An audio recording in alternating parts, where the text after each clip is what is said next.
Going to school in this Vietnam village involves floating down the river in plastic bags.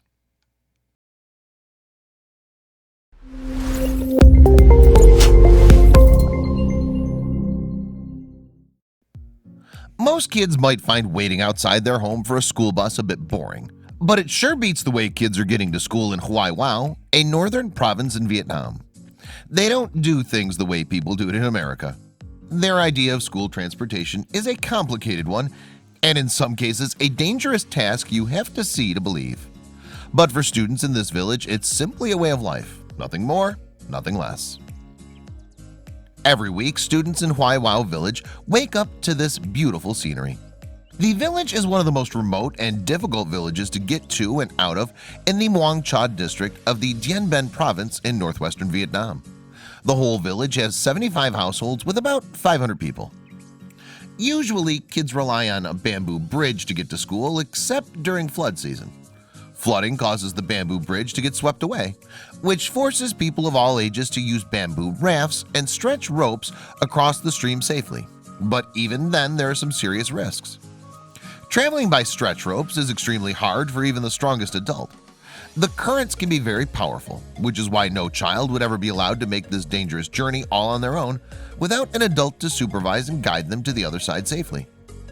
Kids start out their week in the usual manner as most other children in the world. They have breakfast, get dressed, and then they get ready to go on a perilous trek through a forest and flood stream to get to school. In the end, it takes them over 5 hours to get there and 5 hours to come home. But they can't exactly get to school with all their materials all wet, so they have to gather all their school items together. This makes it easier to carry when you're getting ready to make the great crossing through the river. But you won't believe how they do this without getting wet. Once the kids have all their personal belongings bundled up, they give it to an adult.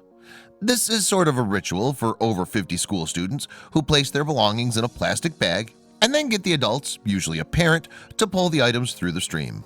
But that's not the only thing that gets in the bag. The most precious cargo in the bag isn't simply a bunch of school supplies. The kids have to go inside the bags too, and it's safe to say they're terrified, but they're willing to accept this dangerous mode of transportation to get an education that will hopefully help them escape poverty someday. The kids aren't just thrown in the river to float to the other side. A relative or healthy villager is assigned to help drag these bagged children across the river. It's not the typical way that most mommies say have a great day at school, but for the villagers here, the method really works.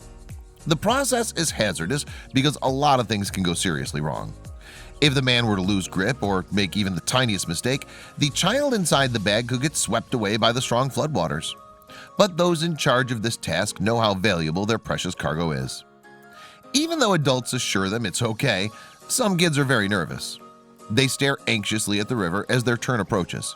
They know they're putting their lives on the line to get to school, but they also know how valuable it is to get an education, so they risk life and limb to do this. Thankfully, the students aren't alone because they have the whole village. The villagers gather together to guide the students safely through the stream by whatever means necessary. This ensures that the odds of everything going all right works in their favor and not against them. This mode of transportation is perilous and hopefully a temporary one. A sturdier bridge was proposed by the village's municipality.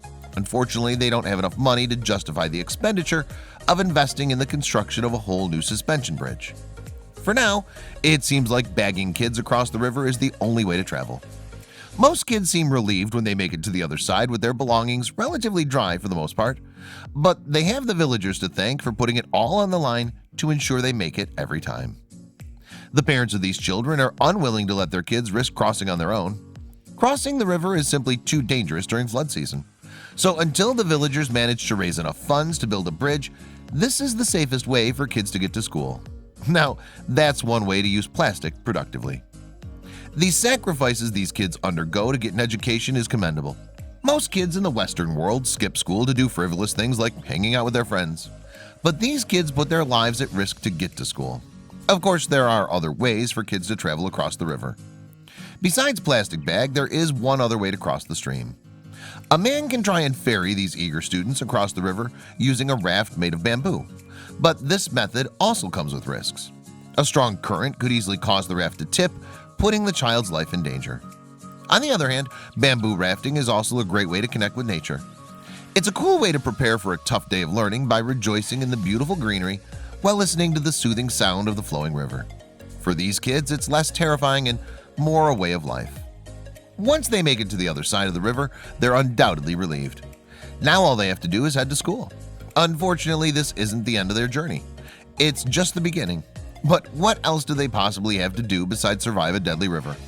How about a hike? It sounds insane, but these kids have to hike for 5 hours. Since the journey itself is difficult on these kids, the villagers aren't willing to let them go through it every single day. So instead, the students will stay in school all week and return home on the weekends. It takes courage and dedication to make this trek through the slippery mud slopes. So if anyone has kids who complain about waking up in the morning to go to school, they could learn a thing or two from these kids who float across a river in plastic bags and travel 15 kilometers to school each week.